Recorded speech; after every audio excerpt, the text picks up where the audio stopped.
baru SMA sudah mulai berbisnis lah. Menurut saya, berbisnis ini memang bukan untuk semua orang. Kita bicara di sini bukan dalam artian karyawan jelek ya. Karena Manikan ini target marketnya kan anak muda. E-Talk, Entrepreneur Talking with Adi Nadira.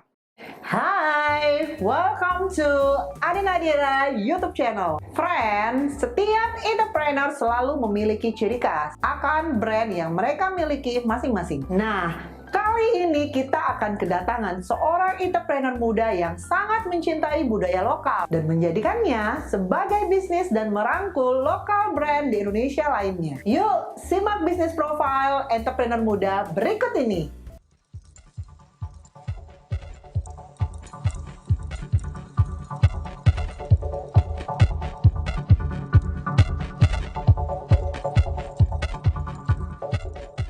E-Talk, Entrepreneur Talking with Adi Nadira. Hai friends, hari ini kita kedatangan tamu spesial entrepreneur muda yaitu Kak Prikan. Hai Kak Prikan. Halo, hai. Nah Kak Prikan mungkin teman-teman di sana kan nggak ada yang tahu nih Kak Prikan siapa. Mungkin cerita sedikit nih tentang Kak Prikan. Oke, nama saya Prika. Jadi saya punya brand namanya Manikan. Nah Kak Prikan, boleh kasih tahu dong kesibukannya akhir-akhir ini ngapain aja ya? Tahun ini sebenarnya saya banyak ada rencana nih, planning. Nah, sekarang kebetulan untuk sampai saat ini kita ada rencana mau buat bakery shop. Saya ada partner saya itu di daerah Kerobokan di Jalan Mertenadi. Jadi sekarang masih dalam tahap test food, jadi lumayan intens lah karena rencana akhir bulan ini mau buka sih itu. Oke, jadi walaupun kondisinya seperti saat ini, tapi kan tetap memaksimalkan waktu dalam melakukan hal-hal positif ya, yang produktif tentunya. Nah, berkaitan yang tadi kita bicara tentang Manikan, mungkin kita mau tanya-tanya sedikit nih tentang Manikan, boleh ya? Ya. Nah, kalau Manikan sendiri, histori atau asal mulanya itu boleh diceritain ke kita nggak? Brand Manikan ini sebenarnya saya mulai rintis cukup lama. Dari saya masih kuliah. Saya kuliah di Fakultas Ekonomi, Udayana. Jadi awalnya itu sebenarnya itu produk yang terlahir dari saya ikut lomba waktu itu. Okay. Jadi waktu kuliah tuh saya ada pemerintah tuh buat lomba, saya ingat banget namanya PKM, program kewirausahaan apa gitu ya namanya, saya agak lupa. Jadi itu akan memberikan modal kepada mahasiswa yang memiliki bisnis plan. Oke, pada saat itu masih kuliah berarti? Iya, masih kuliah. Kurang lebih tahun berapa ya? Itu tahun mungkin 2011 tuh saya mulainya. Makin lama, jadi 2011 mulai terpikir dan dapat ibarat kata inilah ya modal dari pemerintah. Iya. Untuk Manikan sih 2011 kan 2020 kurang lebih hampir. Iya, lumayan lama. 9 tahun ya. Tapi waktu itu kan masih kuliah tuh. Iya. Jadi banyak sibukan, saya ikut di organisasi juga, jadi nggak fokus tapi ke. memang berdirinya sih 2011. Iya, saya mulai coba lah waktu itu rintis. Nah, dari 2011 itu fokusnya ibarat kata intens untuk ngurusin baby-nya ini, Manikan ini dari tahun berapa? Nah, itu sebenarnya mulai intens banget itu setelah itu sih, kayak tahun 2012, 2013. Di saat itu saya lanjut kuliah, kebetulan waktu itu di Bandung. Nah, dulu tuh kendala Manikan di awal itu waktu saya masih kuliah di Bali itu adalah tempat produksinya. Karena Manikan ini kan produk tas awalnya. Produk tas, fokus awalnya, itu tempat produksi di Bali itu tidak memberikan banyak pilihan untuk kualitas yang ingin kita capai lah gitu. Jadi keterbatasan pengrajin, bahan baku, dan lain-lain. Nah, itu bisa terjawab semua waktu saya kuliah di Bandung. Bandung tuh kayak pusatnya lah.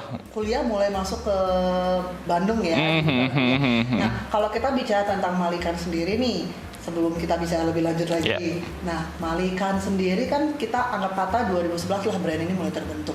Dipatenkannya sendiri langsung di tahun itu atau? Nah, ini pelajaran juga sih sebenarnya. Itu sangat penting sebenarnya. Tapi waktu itu di awal saya belum berpikir sejauh itu. Nah, untungnya 2 tahun terakhir itu ada banyak bagus juga nih program dari Pak Jokowi itu dari memberikan fasilitas haki.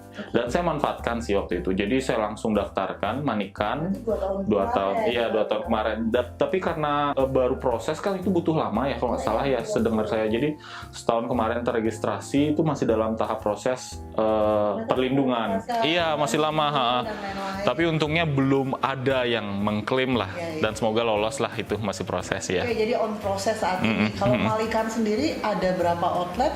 Kalau Manikan saya sih sebenarnya tidak ada outlet khusus untuk Manikan. Nah, saya sistemnya kalau Manikan ini distribusi offline-nya itu bekerja sama dengan toko-toko. Karena Manikan ini target marketnya kan anak muda dan dari awal emang disetting online konsepnya. Jadi kita base-nya online store, di web store-nya kita sendiri. Nah, untuk yang offline kita ada beberapa toko yang sekarang sih yang kita intens sih di Bali. Kalau total sekarang kita udah fokusin ke kurang lebih 5-4 toko aja sih. Manikan sendiri berdiri 2011 sampai dengan saat ini itu masih menggunakan semuanya online. Yang online. Ini good point menurut saya, apalagi di zaman saat sekarang ini semua dilakukan online ya. Maksud saya jadi lebih berpikir jauh ke depan. Jadi online ini sebenarnya media yang tepat karena banyak banget apalagi kejadian saat ini yang ibarat kata toko atau outletnya kan tutup lah. Dari situasi seperti ini kan Manikan tetap masih eksis dan masih continue lah produksi brand dan meningkatkan brand yang dimiliki. Kalau kita bicara, tadi kan kita bicara nih histori terbentuknya Manikan, kita mau tanya sedikit backgroundnya sendiri dari Kak Apri kan apa? Background kalau desain atau sebenarnya saya nggak ada sih untuk kuliah desain produk itu nggak pernah. Yang saya ceritakan sebelumnya saya kuliahnya sih di ekonomi, manajemen. Kuliah di manajemen. Sebenarnya ada ceritanya juga sih kenapa saya ingin melakukan membuat brand itu. Jadi saya waktu SMA itu inget banget dari ibu itu ngasih buku yang menurut saya sangat menarik ya. Waktu itu nama bukunya Marketing in Venus, namanya membuatnya itu Pak Hermawan Kartajaya. Nah, di sana itu menceritakan banyak banget tentang brand. Dari sana saya benar-benar terinspirasi lah, kayak keter-trigger gitu loh. Aduh, menarik banget nih kalau punya brand. Sampai banyak banget orang yang suka sama brand tersebut dan sampai level dia benar-benar loyal sama brand tersebut. Nah, sejak itu saya selalu pengen pengen punya brand kayak gitu. Itu SMA? Ya, itu SMA kelas 3. Saya baca bukunya. SMA masih baca novel. Ya, atau banyak sih. Oke, ini hal yang sangat bagus. Kenapa? Karena sebenarnya kita bisa melihat peluang bisnis kan dari mana aja. Dan kita ibarat kata belajar itu nggak akan ada habisnya. Ibarat kalau kita analogikan dengan gelas, semakin kita diisi gelas itu akan semakin penuh. Dan itu juga kalau kita isi sama dengan istilah kita brand, kita harus isi terus. Harus terus. Selalu kita akan dapatkan segala inputan dari berbagai arah lah. Ya, apalagi dunia bisnis ya. Jadi kayak kita harus refresh terus lah isi dalam diri kita karena sangat-sangat dinamis. Perubahannya benar-benar kita tidak bisa tebak. Jadi dari berbagai sumber pun bisa. Dari ngobrol seperti ini juga bisa kita dapat ilmu, dari baca buku pun bisa, dengan melakukan hal di lapangan sendiri pun juga sangat baik sebenarnya. Jadi kayak hal yang bagus juga sih terus merefresh diri apalagi dunia bisnis. Oke, kalau bicara Manikan. Manikan itu berasal terinspirasi membuat nama Manikan sendiri itu dari mana? Kita tahu manik itu kan benda yang bersilau lah ya, gitu, berkilau, manik-manik gitunya. Iya, wah bener banget. Jadi dari kata itu sebenarnya konsepnya Manikan ini adalah kan saya ceritain sedikit ya, kayak misi visi gitu dikit lah. Saya pribadi sama partner bisnis saya namanya Galih itu punya keinginan sebenarnya untuk mempopulerkan kain tradisional, pattern asli Indonesia di khalayak anak muda lah gitu loh. Kalau biasanya nih anak muda jarang banget ada yang ibaratnya mikirin aduh pakai kain atau lokal brandnya di sini. Iya benar. Itu kan jarang banget. Benar. Jadi menarik karena dari Manikan sendiri punya ibarat kata sudut pandang yang berbeda. Aku sebagai warga di sini, daerah ini, aku harus mengembangkan nih yang kita sudah miliki saat ini kan. Benar. Jadi kita suka banget sebenarnya ada beberapa pattern lokal yang benar bisa diangkat untuk menjadi produk yang sebenarnya image-nya tuh nggak selalu formal loh. Jadi kayak benchmarknya tuh mungkin bisa lihat kayak beberapa pattern yang ada di luar negeri lah, kayak misalnya Navajo atau apa yang lain-lain. Dan saya lihat juga pattern kita tuh unik juga gitu. Jadi kayak dari situ saya cobalah develop beberapa produk walaupun tidak ada basic design. Kita belajar pelan-pelan. Dengan partner saya kita coba buat produk, kita launch, kita upgrade lagi. Nah, di awalnya itu mulai banyak banget dapat respon tuh setelah kita menemukan yang saya ceritakan tadi itu, menemukan tempat produksi yang cocok sama yang kita pinginkan di Bandung waktu itu. Nah, dari situ ya, jadi dari situ udah mulailah muter terus dari sana sana perkembangannya seperti itu. Nah itu kalau brandnya sendiri seperti ini ya? Iya, ini salah satu contoh produknya. Ini menarik nih dari produknya ini kemarin. Kalau ada yang nonton mungkin film NKTCHI, nanti kita cerita tentang hari ini, itu ada nih filmnya dipakai sama si Ardhito, di video klipnya dia juga ada. Sampai akhirnya sini produk sih sampai punya istilah sendiri di customer kita. Jadi mau dong tasnya Khalid.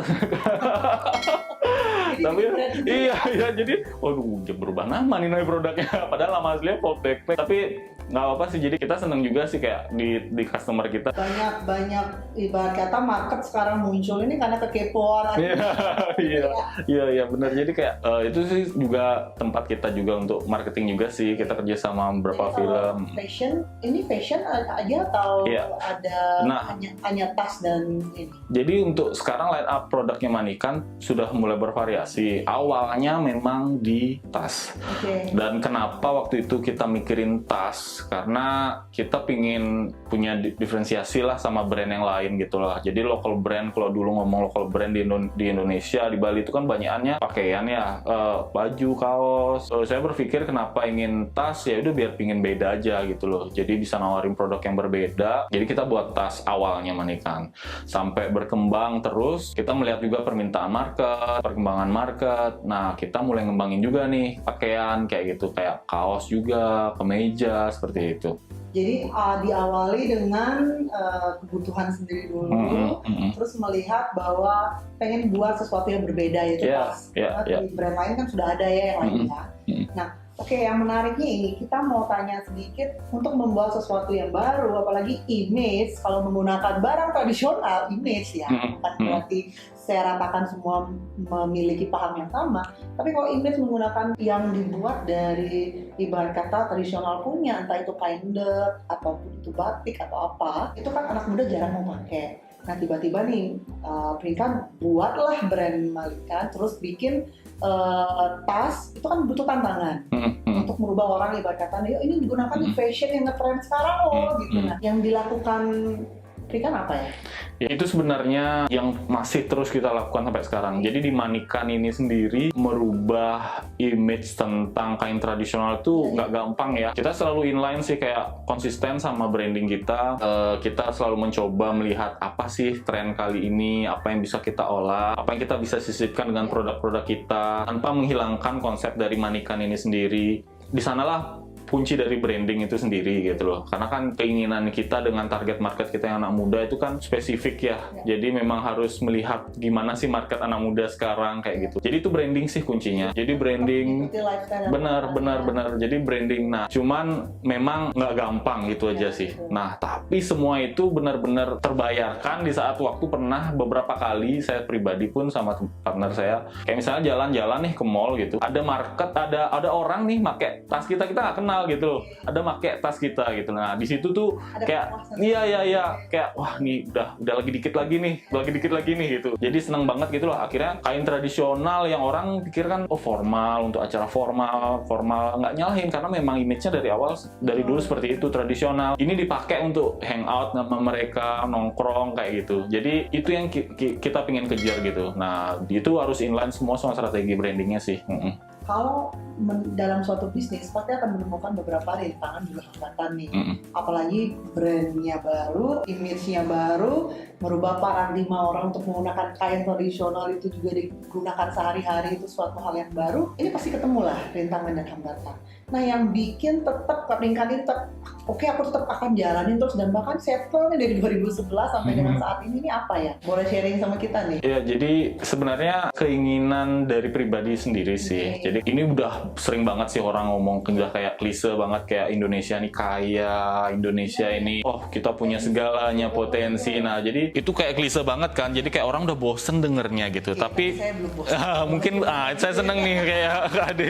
Nah jadi kayak sebenarnya membuat saya semangat gitu loh. Ini harus ada yang ngelakuin sesuatu nih gitu loh. Ya apa ya, dengan berkarya gitu loh, dengan buat produk, ya pokoknya harus produktif lah gitu loh. Tidak bisa suatu hal yang ada di alam kita ini didiamkan gitu saja gitu loh. Alam sudah benar-benar sudah ada semua nih gitu loh. Jadi kayak ya itu yang harus dimaksimalkan. Jangan sampai kayak ada omongan loh orang luar yang maksimalin kayak gitu kan, itu sayang banget ya. Kenapa nggak kita sendiri yang produktif maksimalin itu semua yang udah ada sebenarnya. Dan friends, dari semua pembicaraan kita tadi, dan saya sudah berulang kali melihat hal yang sama, bahwa memang kita hanya perlu melihat dan membuka pikiran kita bahwa semua sudah tersedia oleh lingkungan kita.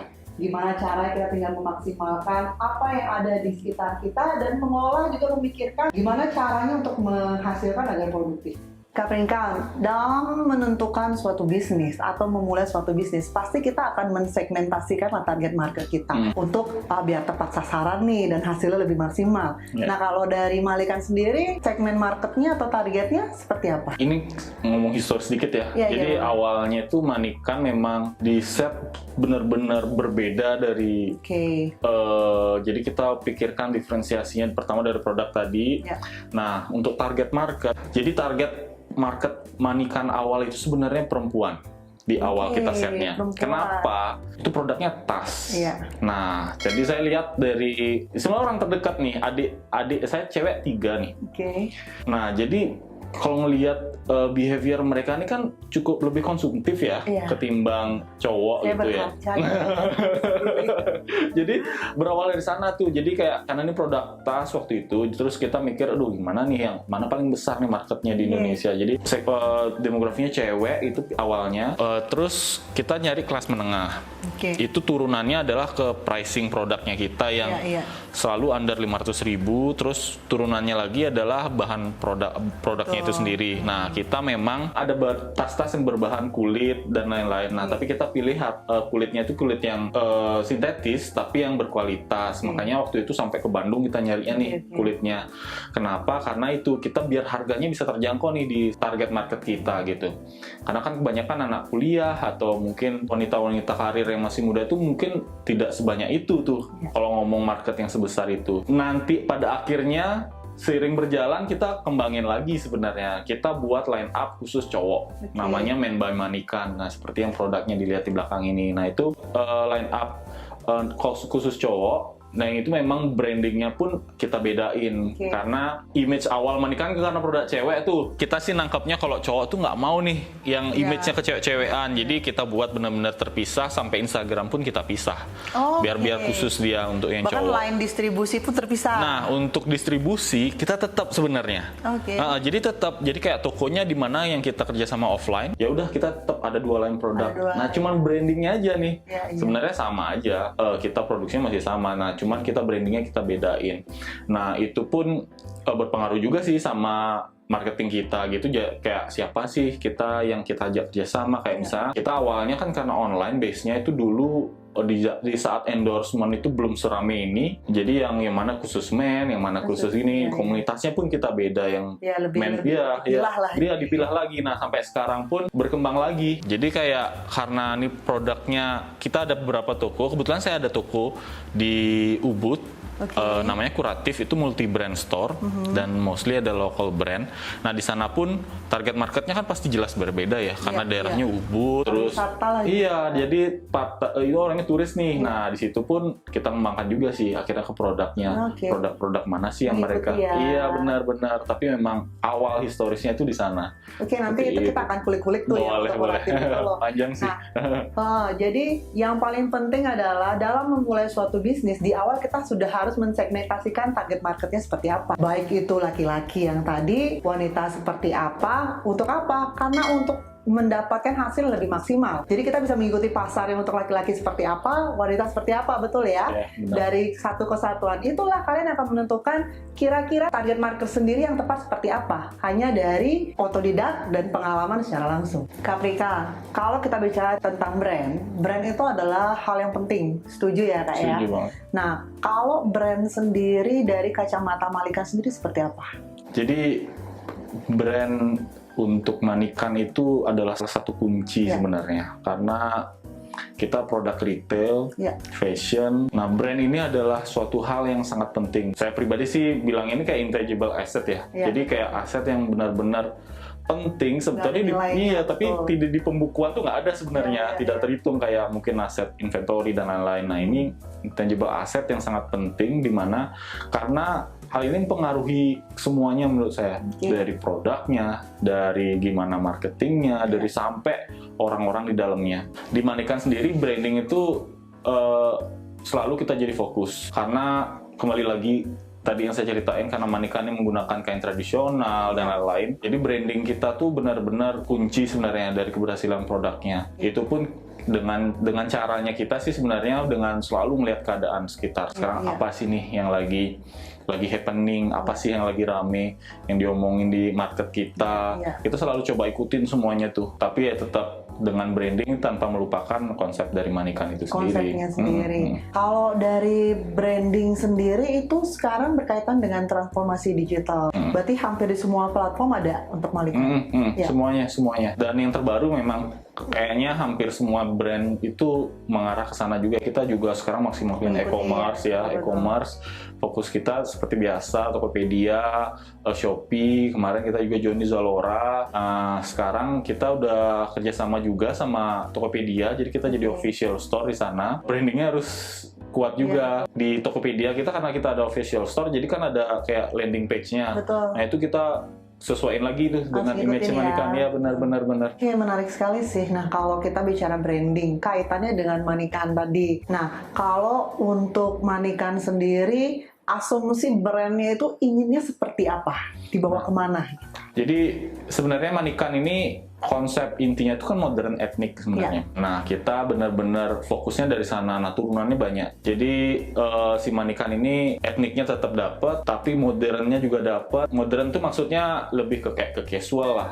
Kayak misalnya dipakai di mana aja bisa, timeless. Jadi arahnya ke sana. Nah, turunannya itu ke produk lagi kan jadi akhirnya. Tapi intinya memang di sana. Modern etnik itu yang kita selalu ingin capai. Modern etnik gimana sih nih? Nah, tapi perkembangan produk itu bisa bervariasi. Nah, jadi yang terakhir memang produk dari kita awalnya sih Manikan itu kan pakai kain Bali ya. Jadi kita pakai kain endek, tenun endek. Nah, dengan seiringnya perkembangan kita mencoba untuk selalu bervariasi.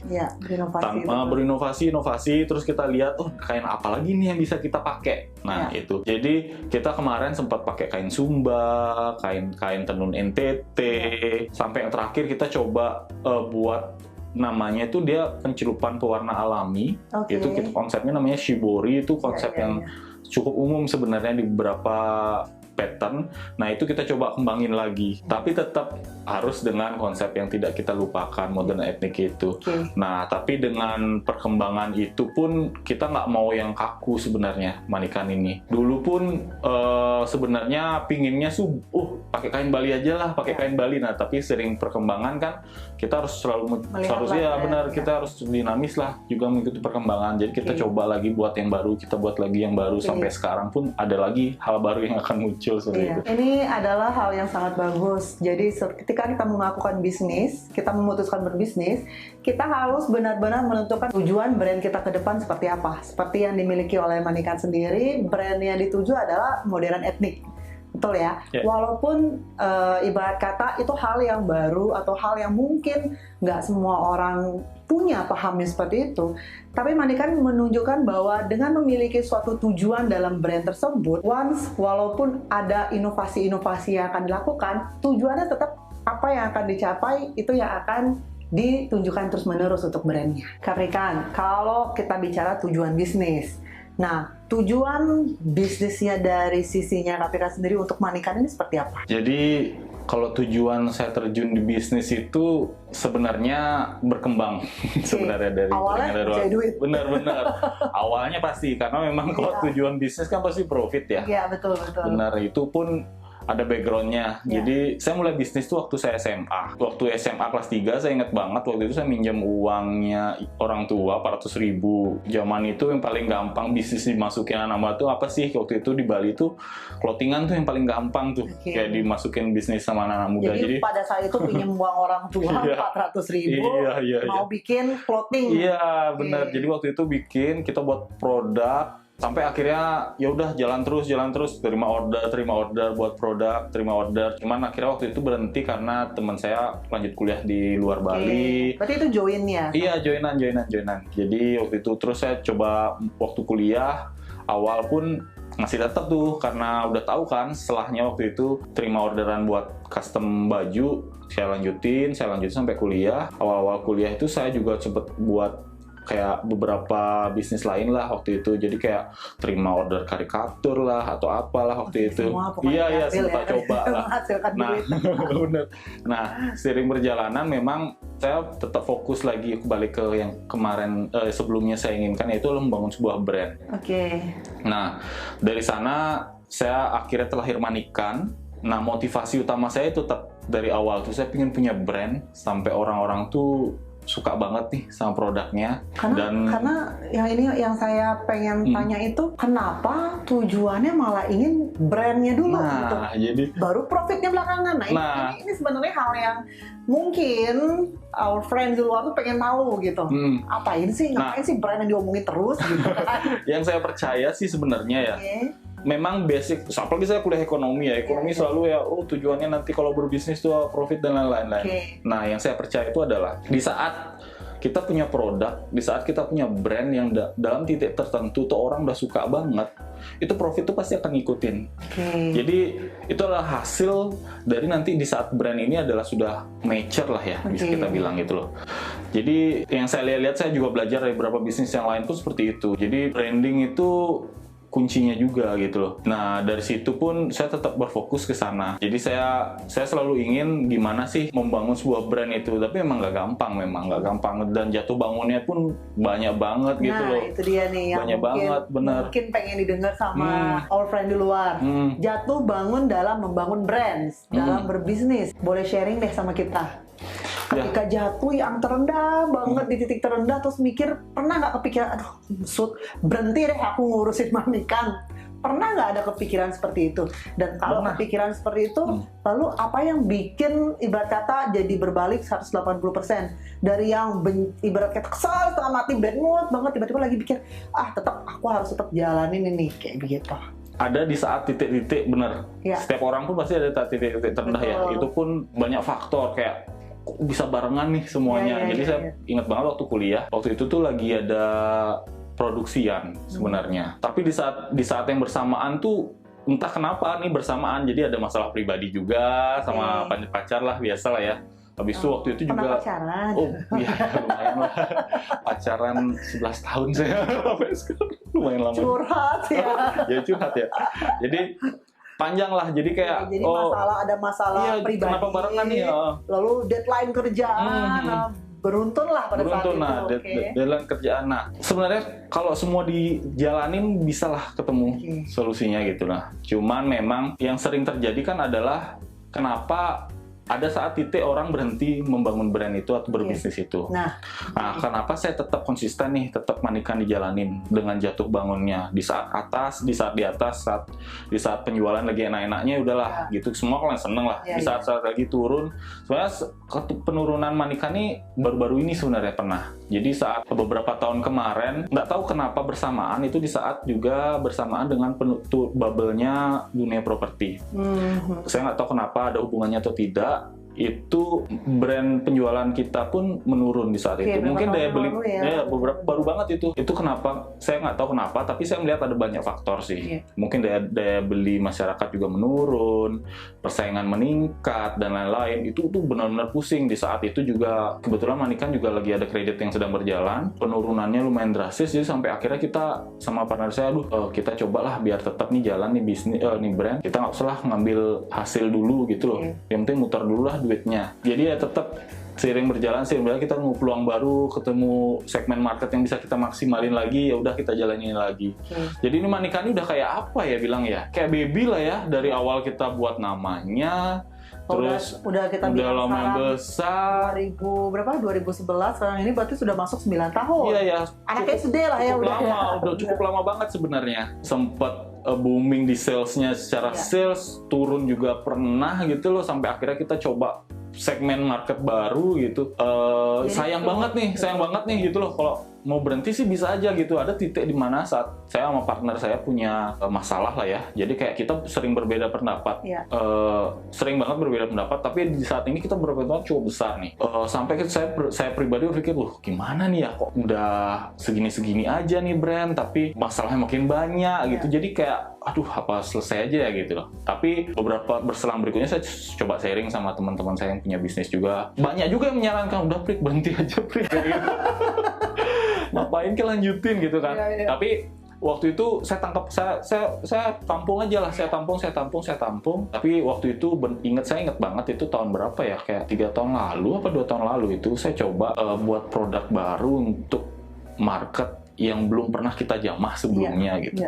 Jadi waktu itu toko offline saya kan dibuka di Ubud. Waktu itu pun awal sebelum itu tuh Manikan tuh fokusnya selalu marketnya lokal waktu itu. Ya udahlah kita coba buat maksimalin produk di segmen market yang kita belum pernah pikirkan sebelumnya, itu turis gitu. Turn out dari launching di akhir tahun sudah siap produknya, itu responnya bagus. Udah dari situ lagi kita kenceng, responnya maksimal lagi, ya udah kita seneng lagi nih, semangat gitu. Semangat terus. Jadi semua buat produk lagi, semua produk dan direspon terus, seneng kan. Jadi kita buat produk, responnya bagus, lagi buat produk, responnya. Di situ kita ketemu semangat lagi sampai sekarang sih kayak gitu. Jadi tetap melakukan inovasi. Iya benar-benar. Karena yakin banget kalau dalam bisnis, apalagi dengan yang jangka waktu panjang sudah berjalan, pasti akan ketemu berbagai rintangan, cobaan. Kadang-kala kita di rumah saja kadang-kadang ketemu beberapa rintangan ya. Benar. Apalagi kalau di bisnis dengan yang tiap hari itu ibarat kata naik turun kita nggak akan bisa prediksi.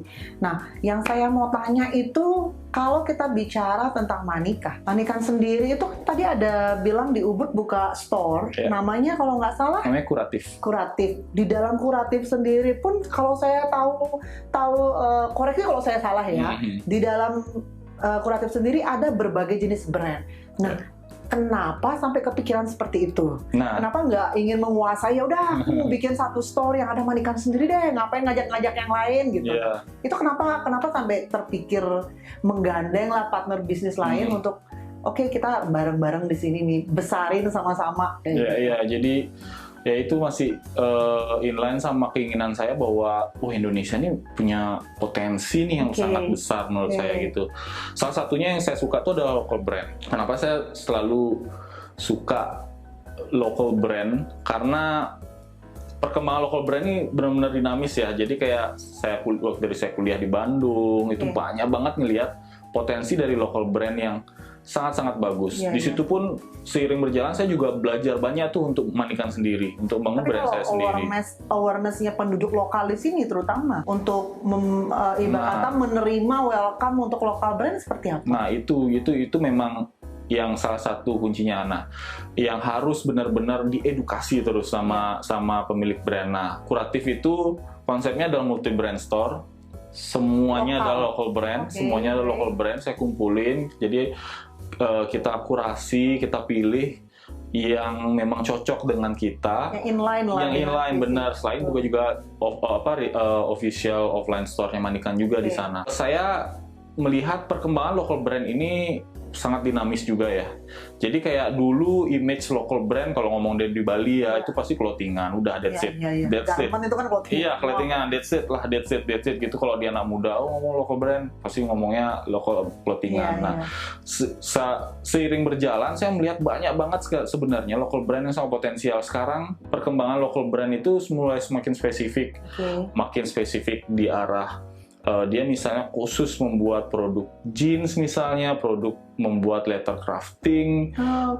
Mereka kualitas selalu menjadi nomor satu sekarang. Tidak hanya sekedar jualan produk, tapi mereka selalu mencoba nge-push limitnya gimana sih bisa mendapatkan produk kualitas yang sangat-sangat berkualitas. Jadi menurut saya yang ini yang harus diapresiasi. Nah itu pun yang inline kenapa saya ingin memaksimalkan potensi ini, makanya saya buat Kuratif waktu itu. Jadi saya ingin lihat nih kalau ngomong di Bali kan Denpasar mungkin edukasi tentang local brand itu masih belum selengkap yang di Jakarta, Bandung ya. Maksudnya lengkap tuh bukan yang gimana, jadi lengkap itu adalah mereka terbuka gitu loh, bahwa produk local brand itu ada loh yang berkualitas, ada loh yang bagus. Seperti itu. Jadi itu pun yang saya lakukan di toko ini, yaitu saya edukasi terus ke market. Sebenarnya kalau nggak kita yang mensupport lokal brand, siapa lagi? Iya, benar. Kita orang daerah, setiap daerah tuh punya potensi masing-masing, punya nilai masing-masing. Jadi kenapa nggak kita orang lokal di sini yang membantu support lokal brand? Ya, setuju banget. Benar, Bu. Ini selain terus terang, selain tujuannya bagus, ibarat kata oke, profit akan ngikutin saya di belakang, saya kayak fokus saya adalah brand, dan saya mulai menggandeng teman-teman saya di lokal brand itu sebenarnya adalah berbisnis dengan tujuan mulia, kalau saya bisa bilang. Iya benar, karena nggak semua pengusaha, entrepreneur ataupun anak-anak muda yang memiliki jiwa ibarat kata, oke, bisnis aku, kadang-kadang mereka yang mikirin profit, gimana caranya aku akan balik modal BEP sekian, gimana caranya aku dapat untung secepat-cepatnya, tapi nggak mikirin sebenarnya tujuannya bisnis apa. Nah itu yang sebenarnya membuat ibarat kata bisnis yang mereka tekuni itu tidak bersifat long term, short term. Angkat kata suatu bisnis umurnya itu 5 tahun, lewat 5 tahun, oke, fine, berarti dia sudah mengikuti inline lah. Tapi kalau di bawah 5 tahun, apalagi misalnya sekarang ada yang buka coffee shop misalnya, atau ada yang buka bisnis apa gitu, atau bisnis apa lagi, dan ketika nanti trennya berbeda, mereka akan ambil lagi karena mereka nggak fokusnya sama brand. Bener. Jadi kayak bagus banget ini. Iya, jadi kayak itu pun bisa jadi kunci gimana kita bisa long term, bener kayak di sustainnya gimana. Selain pun, tapi memang kalau ngomong bisnis, kuncinya dasarnya memang profit, benar. Itu benar banget. Saya nggak membantah. Tapi sustainnya itu di mana, itu yang harus kita pikirkan juga. Benar, kalau kita mau long term, tentu akan brand yang selalu akan dibangun. Dimanapun, kalau ngomong produk yang langsung customer ya. Lain halnya dengan produk B2B, mungkin branding mungkin tidak menjadi kunci. Ya mereka berfokus pada produk dan pricing.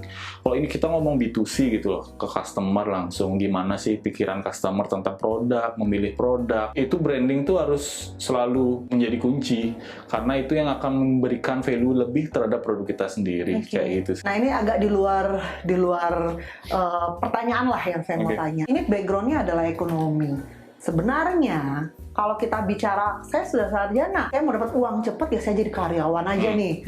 Nah, yang bikin Kak Prikan ini mikir mau terusin Manikan, terus aku nggak mau jadi karyawan, tapi misalnya aku pengen, aku nggak mau jadi karyawan yang dapat uang atau waktu yang ditentukan, itu apa sih yang bikin gitu? Nggak kepikiran pengen jadi karyawan?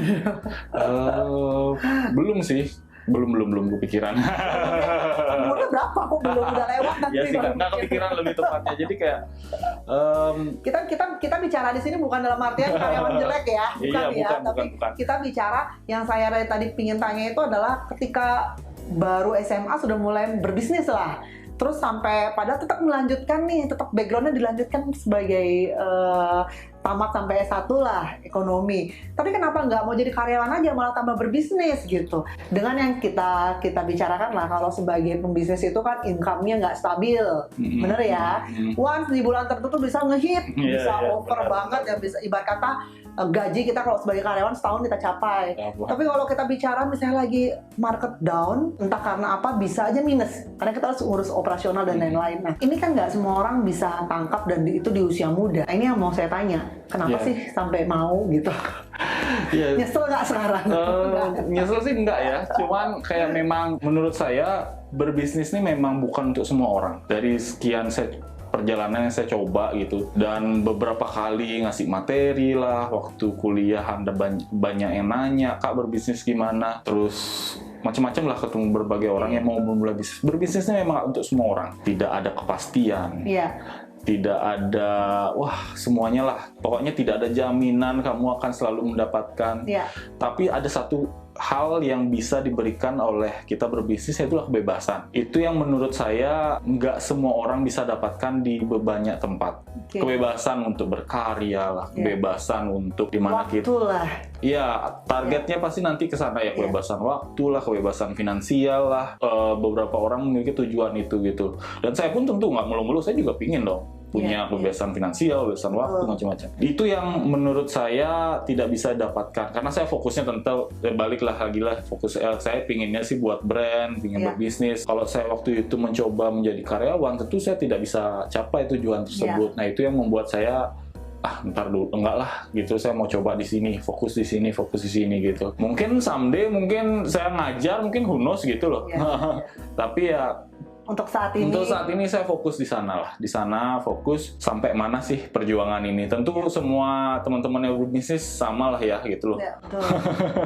Seperti itu. So friends, kalau kita ingin membuka atau membuat peluang bisnis, yang paling kita dasari paling pertama adalah kita harus tahu tujuan kita berbisnis apa. Dan kita harus pegang adalah motivasi. Motivasinya maksudnya ketika kita mengalami rintangan ataupun hambatan di kemudian hari, kalian harus tahu apa yang akan membuat kalian balik lagi untuk menekuni bisnis yang telah dilakoni, apalagi dalam jangka waktu yang cukup panjang. Karena itu tetap kelolalah brand kalian dengan baik, jangan pernah takut dan pantang menyerah, tetap berusaha karena semua peluang ada di depan mata. Dan paling penting adalah tetap konsisten. Friends, kita akan masuk di segmen yang ditunggu-tunggu. Kita akan tanya-tanya ke Kak Pringka, yaitu Fast Question Challenge buat narasumber kita. Udah siap, Kak? Oke, boleh. Apaan nih? Jangan deg-degan ya. Oke, ini sebenarnya tujuannya kita adakan ini adalah kita ingin melihat sebagaimana cepatkah seorang entrepreneur melihat adanya masalah di depan. Nah, masalahnya hari ini, saya akan berikan beberapa pertanyaan dan saya ingin Kak Pringka jawab dengan cepat. Apapun yang ada di kepala dijawab aja dulu. Oke, boleh. Oke, yang pertama, bisnis adalah? Bisnis adalah kepemilikan. Kenapa? Karena kepemilikan adalah kebebasan. Kenapa? Kebebasan itu... Jangan bilang kebebasan bermusyawarah. Oke, nomor 2. Meninggalkan masalah atau merangkul masalah? Merangkul masalah.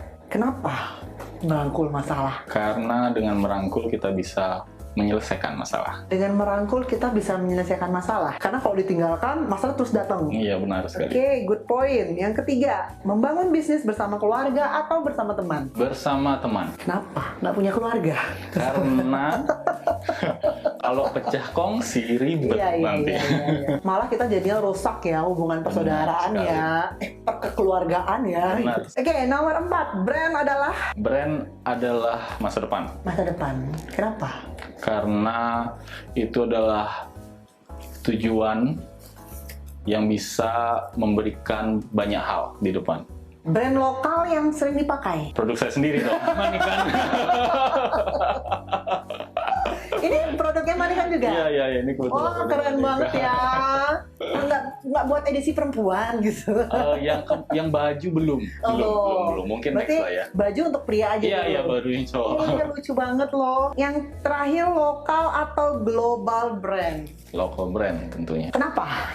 Karena dengan kamu mensupport local brand, dengan kamu mensupport local community, kita bisa maju bersama sebagai orang Indonesia, sebagai orang Bali. Dengan support dari local community, tentunya kita bisa jadi besar. Wah, keren banget ya. Daripada kita anggap semua lokal brand lain itu adalah musuh, mending kita rangkul mereka untuk besar bersama-sama. Iya, benar. Wah, tepuk tangan dulu ya, friend. Keren banget. Gokil, gila. Ini udah nunjukin bahwa Kak Pringka adalah cocok sebagai entrepreneur muda masa ini. Oke, terima kasih ya Kak Pringka. Nah, sebelum kita akhiri, saya mau minta Kakak untuk kasih tips buat our friend di luar sana. Silakan, Kak. Oke, kalau dari saya, bagi teman-teman yang lagi sedang merintis brand atau merintis usaha, bisnis apapun itu, kuncinya ada 2 kalau dari saya. Yang pertama adalah konsisten. Yang kedua adalah terus belajar. Konsisten dan terus belajar. Ada lagi mungkin, Kak? Itu aja sih, cukup menurut saya. So friends, karakter utama dari orang sukses adalah konsisten dan terus belajar. Juga harus tahu kelemahan dan kelebihan, baik dari diri sendiri maupun bisnis yang dibangun. Karena tidak ada jaminan untuk kesuksesan bagi seseorang yang tidak keluar dari zona nyaman dan berani mengambil resiko. Saya Adi Nadira, sampai jumpa di e-talk selanjutnya. Bye friends! E-talk, Entrepreneur Talking with Adi Nadira.